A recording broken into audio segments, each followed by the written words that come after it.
Dobar dan, dragi moji gledatelji, lijepo vas pozdravljam, moja malenkost Sleven Relja, stisak vaše televizija Dalmacija, prva emisija koja ide danas uživo ovdje iz našeg studija Televizija Dalmacija u centru Joker. Mi smo vam reprizno u 19 sati i 15 minuta i zvalo nas je nekoliko naših gledatelja za informaciju o pogrebu našeg dragog kolege Bibića Mosora.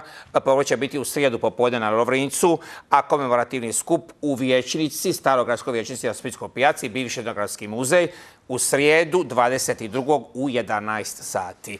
Dakle, u srijedu ćemo se oprostiti od našega Mosora, a sad jedna mala doza humora na početku, a šta ćete, život je takav. Ipak, srećom, nisu svi Mosori mrtvi, vjerovali ili ne, sa mnom u studiju je jedan Mosor, moj današnji gost, gospodin Mosor Pervan, diplomirani inženjer biologije. Dobar dan. Dobar dan.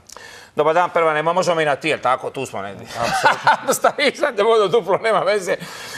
Iz ekološke udruge Sunce, aktivne udruge u našem dragom gradu, ali prije nego što mi pročakulamo, imamo puno zanimljivih tema i ekoloških i van ekoloških, vidjet ćete. Evo, meni vrag ne da Mirana Javiću, večer Franca Lista večeras u 17:30 u foajeju HNK Split. Ako se sjećate, govorili smo o tome prije jedno 20 dana, počinje dakle taj ciklus glazbene mladeži. Nastupaju dakle Kristina Cvitanić, Katarina Čičević, Maren Limić, Srđan Kozlica i Jadranka Škorput u teatru u 17:30. Na velikoj sceni vam je balet Trnoružica u 19:30. Legendarni klasik Hitchcocka iz 1940. Rebeka u 17 sati u Marka Marulića.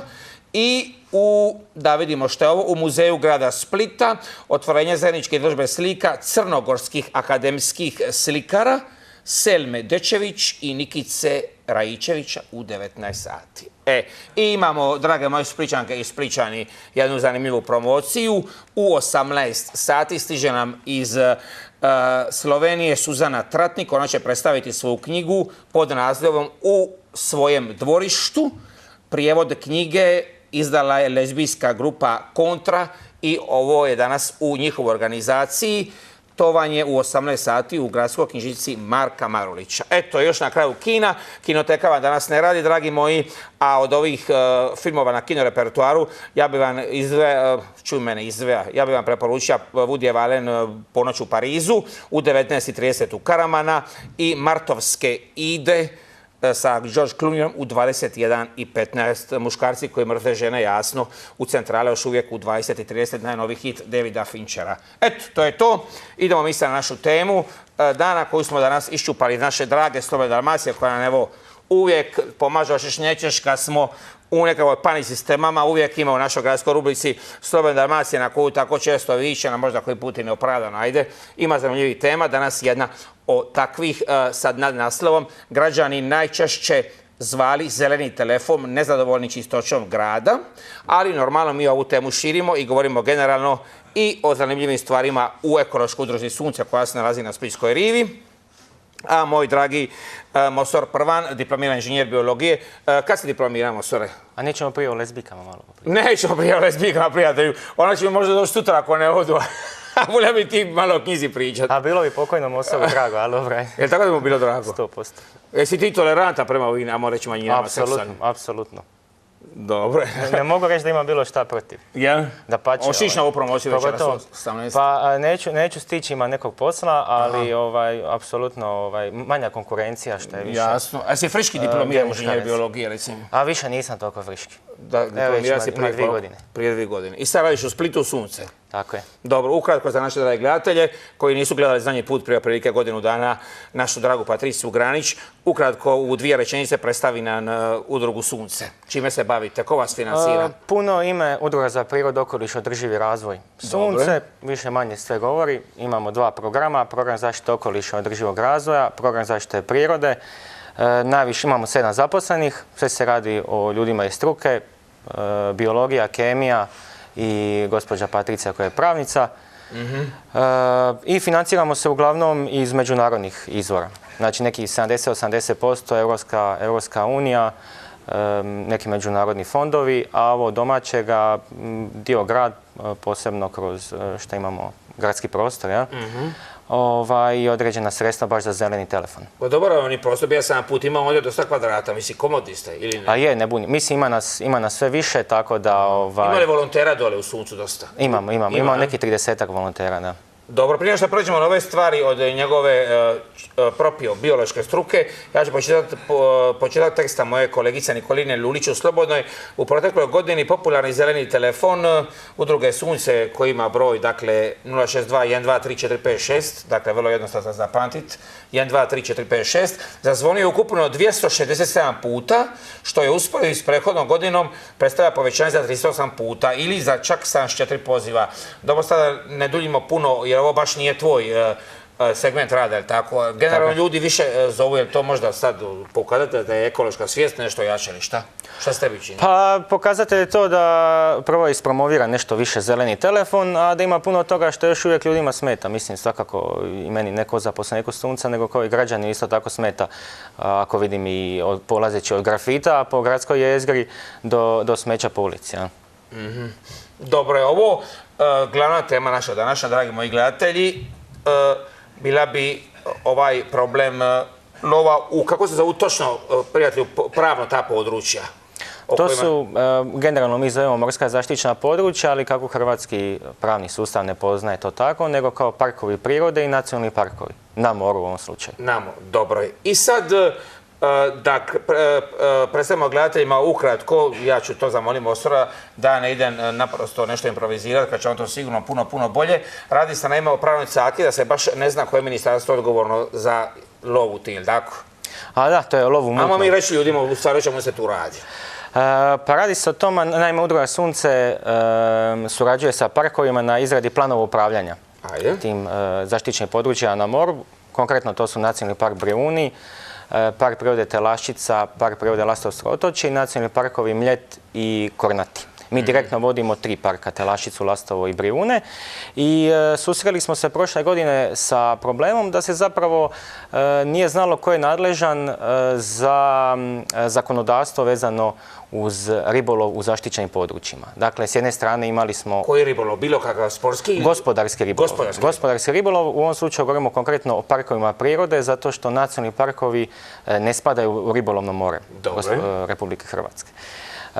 Dogodilo se jednostavno to da s jedne strane smo imali Ministarstvo kulture, pod njih je spadala Uprava za zaštitu prirode, sad je to drugo ministarstvo, Ministarstvo zaštite okoliša i prirode, i sa druge strane Ministarstvo poljoprivrede i ribarstva, i jednostavno se dogodilo s jedne strane da je ministarstvo, odnosno Uprava za zaštitu prirode, na jedan način tumačila zakon, odnosno išli su za zakon o zaštiti prirode, a sa druge strane Uprava ribarstva je pozvala ribare da slobodno love u parkovima prirode, onako kako se pod onim uvjetima u kojima se lovi ostatku ribolovnog mora. Na taj način u biti hoće se reći da nema nikakve razlike je li to park prirode ili nije što se tiče ribolova. Šta ste mi čini u takvom gledištu zakonodavca, da nema nikakve razlike? Pa meni je to suludo, koja je uloga parkova prirode ako nema nikakve razlike? Možda ima neki drugim oblastima, Mosora, nema u ovome, u lovu? Pa ima razlike ako govorimo o kopnenom dijelu parkova, ali ovdje ako govorimo o morskom dijelu, ono što je najbitnije, zaštita bogatstva mora. Ako smo izjednačili način eksploatacije u parku i izvan parka, onda nema nikakve razlike tu. Inače, kolegica sa instituta Nika Stagličić radi upravo doktorat na tome i ona je ustanovila da nema razlike u ribljem fondu unutar parkova prirode i izvan parkova prirode. Baš ne to treba pitati. Jer ima nekakvi pokazatelj da je osiromašen u parkovima prirode iz riblji fond? Nema. Ne, jednako je, ali to upravo govori to onda koji je efekt zaštite. Ako imamo, kao trebali imati jaču zaštitu u parkovima prirode, onda apsolutno nemamo nikakvog efekta. Upravo uloga tih parkova je bila zapravo da na neki način se kroz njih štiti riblji fond koji bi se onda prelijevao u okolna područja, što bi ribarima onda dugoročno osiguralo veći ulov. Da. Malo pojednostavljeno govoreći. Ok, sad ćemo mi poznati naše gledatelje ukoliko ih zanima ova tema. Dakle, mi smo vam tu po podnevnom stisku. Gospodin Mosor Prvan je s nama, diplomirani inženjer biologije iz ekološke udruge Sunce. 060 526 526, dragi moji gledatelji. svi vi koji nas gledate van Splita, diljem Hrvatske, danas vam u Splitu bio jedan tako promjenljiv oblačni dan, bilo je dosta toplo, 9 stupnjeva. Izgleda da će tako biti sve negdje do petka, ne zovu meteorolozi neku bitnu promjenu vremena, dakle imate jedan topli pozdrav iz Splita. A kad smo govorili sad o ovim parkovima prirode, generalno u odnosu na to kako je to riješeno, recimo, nazovimo to navodnike, u civiliziranoj Europi, kakvo je stanje u Hrvatskoj, bar na papiru, pravno zaštite tih parkova prirode? Jesi zadovoljan ti s tim? Pa rekao bi da sa pravne strane nikad to nije bilo loše, uvijek je najveći problem bio u provedbi zakona. Znači na terenu jednostavno nije postojalo dovoljno resursa, rekao bi tako, ljudi, brodova, kako god hoćete, za provedbu zakona, odnosno za provedbu nadzora. Evo, sad će, pretpostavljam, Mosore, većina gledatelja isto kao ja razmišlja, koji su laici za ovo, reće pa je li moguće da je na tako važna stvar kao što je regulativa pravna ribolova na tim područjima rješena na način da je podjednako, da važi ista pravila i za park i za van? Pa dobro, nije to došlo tek tako. Naravno, postoji određen pritisak na ministarstvo da se to napravi. Bila je izborna godina, a znate kako je izborna godini, ministarstvo je skinulo gaće svima koje god pita. Tako da se ribari su određeni ribari, ne govorimo o svim ribarima, govorimo o grupici ribara koja je lovila konkretno u parku prirode Telaščica, izradio se pritisak na ministarstvo, prijetilo se blokadama luka i tako, i onda je bilo najlakše pustiti sve, status quo, nikom ništa. Dobro je. I sad, dragi moji gledatelji, da ne mislite da je tako tema isisana iz maloga prsta, o ovoj našoj temi održan dakle i znanstveni skup koji je završen prije 15 dana. Gdje je bio znanstveni skup? Na Medilsu u Splitu, na Mediteranskom institutu za istraživanje života. Ima nekakvih, recimo, zaključaka koje bi nam interesantni, da upućaju nešto mjerodavnom ministarstvu ili da bi nam mogao malo... Pa bilo je zapravo dosta interesantno jer smo prvi put na jednom mjestu imali i predstavnike ribara i sektora zaštite prirode, od udruga do institucionalnog sektora. Imali smo ekipu sa Instituta za oceanografiju i ribarstvo. Tako da je bilo je poprilično interesantno i ono što je dosta zanimljivo, da nismo imali nekih sukoba zapravo u mišljenjima između ribara i sektora zaštite prirode. Svi su se na kraju složili da ovako dalje ne ide i da apsolutno treba poduzeti određene korake kako bi krenuli zapravo u putu održivog ribolova. Prije svega ili nepovećavanje, odnosno još bolje smanjivanje ribolovnog napora kod nas. A znam, kad je bio jedan gost prije, šta znam se, sjećam se Damir je prije 2-3 mjeseca jedan ribar, onda mi je rekao da je sva ta priča o izlovu ribe, se kaže stručno izlov, kad ne stane više ribe određene. Prelov. Prelov, bravo. Da je pomalo napuhana, jer da bez obzira na te podatke koje možda govore da se radi o prelovu, da će kao ribe uvijek biti. I on je kao ime ribara rekao da je ta neka panika koja se često radi oko tog prelova, da je to neizmišljena priča. Kako bi ti recimo kao znanstvenik mogao reći, je li točno ova tvrdnja bila prije neki dan u novini od gospodina Solde iz Oceanografskog instituta, da je došlo do prelova dosta ribe? Pa ja bih se apsolutno složio sa doktorom Soldom. Kako, imaš neke podatke ili šta? Na temelju čega bi se složio? Pa imamo podatke, evo ga, za početak, ne samo što se tiče Sredozemlja, što se tiče cijelog svijeta, podaci Ujedinjenih naroda, 30% ribljih resursa u svijetu je prelovljeno. U zadnjih 50 godina 5 puta se povećao izlov sa 20 milijuna tona na 100 milijuna tona. Tako da, apsolutno idemo u jednom smjeru koji nije dobar. A što se tiče gospodina ribara koji tvrdi ja inače srećem sve više ribara koji se apsolutno slažu da nešto treba promijeniti, da ovako nije dobro, ja bih njega pitao zašto onda su potrebne sve te puste povlastice, zašto traže smanjenje PDV-a, zašto traže plavi dizel ako ribe ima. Meni je bilo normalno ako oni mogu živjeti od ribe da nema potrebe za intervencijama države. Jasno, dobro je. Evo, dragi moji, imamo koje pitanja? Nemamo još pitanja. Dragi moji gledatelji, popodnevni Sisak televizije Dalmacija, jedan od onih naših sugrađana Mosora koji je još uvijek srećno živ, naš Mosor Prvan, diplomirani inženjer biologije iz udruge Sunce na Splitskoj rivi. Bora, mi ste na lipom mjestu smješteni. Ne bunimo se. Je treba tu zahvaliti nešto gradu, ne? Za taj prostor. Apsolutno. Ali ima već, to je, mislim, 2005. da je Sunce preselilo. Dobro, kako ti gledaš, recimo, ako govorim... Mislili ste da pohvalim sadašnjeg gradonačelnika? Ne, nisam to mislio, nego sam mislio šta, često ljudi udrugu, ajde po gradovo pa drago mi je da napokon mogu naći neku udrugu koja bi rekla je, grad nam je pomoga, da nam je prostore. Ali vi da si ti to nešto stručnjavaš reći? Ma nije, apsolutno, mi smo zahvalni gradu, što je, i to nije prvi prostor koji smo dobili od grada, prijašnji prostor isto je također bio gradski, kad je bilo potrebno više prostora, izašli su u susret, tako da se apsolutno nadam da će pratiti daljnji rast naše udruge i potrebu za prostorom. Kako se voli pa reka, daljnji rast naše udruge. A pazi sad ovo, da govorim o ovoj mojoj ekipi, sa Kave Mostore, kada dolazi mi, dobro, ja sam rekao zeleni da skrati priču, da ne gnjavi ljude, kada dolazi mi jedan zeleni, ovo ono, iako ti sam rekao se ne voliš da se tako... Ja sam više plavi nego zeleni. Više si plavi, riba. Ali ne u sportskom smislu, nego u ovom morskom smislu. Aha, i kažu da...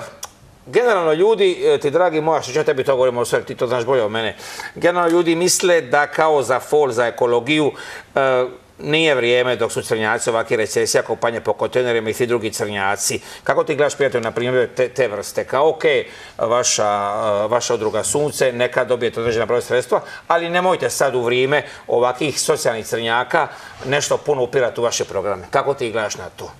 A to novih pitanja, da sad otvarati industriju, zagađivati okoliš, ne znam, mislim da čak to nije toliko ni potrebno ako ćemo govoriti o nekoj zdravoj industriji danas koja ne bi trebala toliko ni zagađivati, ali evo, imamo taj problem Cemexa trenutačno, šta je s tim ljudima? Ovo u Kaštelima? Da, mislim, to je pitanje o radnom mjestu za 400 ljudi, a sa druge strane isto pitanje zdravlja svih oni ljudi koji gravitiraju u ovom području, govorimo o gradu Splitu i Solinu i Kaštelima i tako dalje.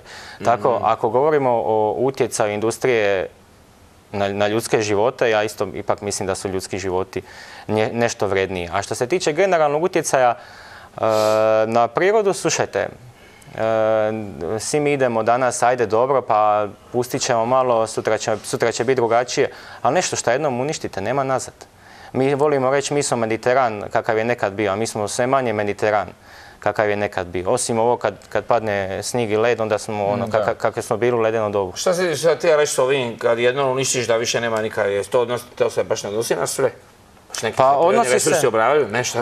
odnosi se generalno na prirodu. Ako ćemo mi betonirati obalu, ja ne vidim kako ćemo mi našu hridinastu obalu koja je u biti, zato je toliko atraktivna turistima. Nije atraktivno turistima doći i hoda po betonu, nego doći vidi prirodnu obalu. Ako ćemo mi nju dalje betonirati, kako ćemo nazad? Da. Dobro. Da kažeš, sad bih voljela da kažeš i to pri kraju, prijatelju, za naše gledatelje kojima možda daleko ta ekološka udruga, nemoj se bili mi ponovio, kako se zove potpuno udruga Sunce? Udruga za prirodu, okoliš i održivi razvoj. Održivi razvoj. Dobro. I recimo sad, kad bi mogao izdvojiti, ako ti je preko pristana nabrajati sve, recimo najznačajniji sad projekti, bilo naši, bilo međunarodni, koji se vode u Suncu. Imamo dva programa, ovaj za zaštitu prirode i za zaštitu okoliša. Ja sam u zaštiti prirode, tako da je meni najznačajniji ovaj koji ja radim, to je izrada tih planova upravljanja za zaštićena morska područja. Ali isto tako imamo i nekoliko interesantnih projekata. Jedan od njih je baš u suradnji sa GSS-om. Radimo prekogranični projekt sa Crnom Gorom, razvoj naše službe, njihove službe, neki dodatni treninzi, a u cijeloj toj priči je Sunce zapravo sudjeluje u razvoju jednih turističkih programa zapravo koji je bili vezani uz pustolovni turizam u tom području. Pustolovni? Pustolovni turizam. Govorimo o planinarenju, bicikliranju, penjanju i tako dalje. Dobro, okej. Šta bi ti još mogli, mastare, pitati o tome, dolje pozdravljeni puno Patriciju, molim te. Recimo ovaj zeleni telefon, šta se tebi čini, je li taj zeleni telefon, bilo je nekih, sjeća se kad je bilo postavljeno to telefona, bilo je nekih koji su bili kontra toga, je li ono opravda svoje postojanje? Ja mislim da je apsolutno opravda, ne znam zašto bi neko bio protiv toga. Mi živimo u vremenu koje je ispresjecano sa različitim zakonskim propisima. Ljudi se često ne snalaze, vide nešto u svom okolišu, znaju da to nije u redu, ne znaju koju bi se inspekciji javili i najlakše je nazvati zeleni telefon. Mi imamo pravnicu koja na njemu radi i koja onda zna dalje kome usmjeriti taj problem. Recimo ovo kad smo malo čakulali prije ulaska u studio, moraš mi to reći na kraju, pa si u jednom momentu reagiran, dobro, vrlo odrešito, da si ti ipak diplomirani inženjer biologije, dakle biolog kratko, i da ne voliš da se tako trpa u zelene. Da li to znači da automatski danas došlo vrijeme da se uz taj prefiks zeleni nešto negativno veže? Ili ti imaš možda nekakav odmak od toga? Pa u biti možda se moje neke kolege u Suncu ne bi složili, ali ja često to doživljavam kao nekakvu, znate, kao zeleni, eto šta sad oni nešto se bune stalno, ne znaju imaju baš puno o čemu govore. Zato možda ima malo odmak od toga. Često kad te neko hoće spustiti, ona ti kaže, a ti si zeleni, kao šta se ti javljaš. Utjecajem u biti. A ja polazim s toga da sam ipak čovjek od struke. Tako da, zato bih rekao da je smeta. Ali imamo i puno, pod navodnike, tih zelenih udruga koje nisu opravdale svoje postojanje i koje su upravo tako ponašaju. Uvijek se gledaju javiti, iako nekad i nisu u pravu ili jednostavno nemaju dovoljno informacija da bi sudjelovali u nekoj konstruktivnoj raspravi. Je ti drago što te životni put Mosora odveja da, recimo, kad diplomirani biolog si u jednoj, dakle, udruzi ekološkoj koju međunarodna zajednica i ne samo ona financira te zanimljive projekte, a na primjer da nisi otišao putem, šta znam, di idu, profesore tvoji, ovi koji diplomiraju isto. Prvo ima li nezaposlenih biologa Ima, na lopate. Ma daj. Mislim da je 5 godina, prosječno 5 godina biolog čeka na posao na zavodu. I kad dobije posao, di najčešće radi biolog? Deratizacija. Ma daj. I onda ovo tebi, sad ćemo se lagati, jer sad sve mislimo da će ti biti malo neugodno, ali ovo je tebi pun pogodak, rad u suncu. Pa meni je super, ja bih rekao čak da je sad to zaslužio na neki način, s obzirom da sa suncem surađujemo od 2005. Zapravo ja s njima, oni s menom na cijelom nizu, što njihovih, što mojih projekata, a inače je zahvalno raditi za jednu nevladinu organizaciju, pogotovo kad vidim kolege koje su u nekim državnim službama i na institutima i tako, često imaju nešto za reći, a ne smiju to reći. A eto, mene šefica potiče uvijek, javi se, reci šta imaš reći. Brate, te pitan i to, je li problem, na primjer, sad završi to tvoje ispitivanje o zaštićenim morskim područjima, je li si ti potpuno siguran da će se, recimo, tvoji zaključci, tvoj nekakav rad znanstveni koji se poslije napravi, da će on biti tiskan? Kako je to regulirano tamo? Nama nije toliko bitno da bude to tiskano, nam bitno da bude provedeno. Treba razlikovati znanost i struku. Ovo što mi radimo, to nisu znanstveni radovi, to su stručni radovi. Znači, mi radimo određene studije koje na kraju nemaju za rezultat nekakvu teoriju, nego za rezultat imaju konkretan dokument koji bi treba biti provediv na licu mjesta. Recimo, to su ti u ovom slučaju planovi upravljanja za parkove prirode i nacionalne parkove. Da. Tijekom tog... Mislim, to Ministarstvo kulture na kraju odobrava i potpisa, odnosno sad Ministarstvo zaštite okoliša i prirode, po novom. Da. Kako se odnosima? Je li zazira, recimo, Ministarstvo za zaštitu okoliša, ali zazira od jedne takvih međunarodnih udruga? Ne, oni su partneri na ovom projektu. Rekao bih da jako dobro surađujemo. I očekujemo još bolju suradnju sad kad se konačno zaštita prirode vratila pod okrilje Ministarstva zaštite okoliša, što je nekako i prirodni, rekao bih, habitus. Malo neobično nego ono što je prije bilo. Da, malo neobično da ide u Ministarstvo kulture. Dobro, evo, dragi moji gledatelji, protekli po ure predstavljam vam stisak jednog našeg mladog splitskog biologa, gospodina Mosora Prvana. Dobro je, Mosore, prijatelju, dole nas. Koliko će, recimo, ovo istraživanje na zaštićenim morskim područjima, koliko, recimo, to traje u prosjeku? Koliko sad već traje? Pa ovo je konkretno, ovo je 4. godina. Zadnja godina. Tako da sad već pripremamo neke nove projekte, isto tako vezano uz zaštićena područja.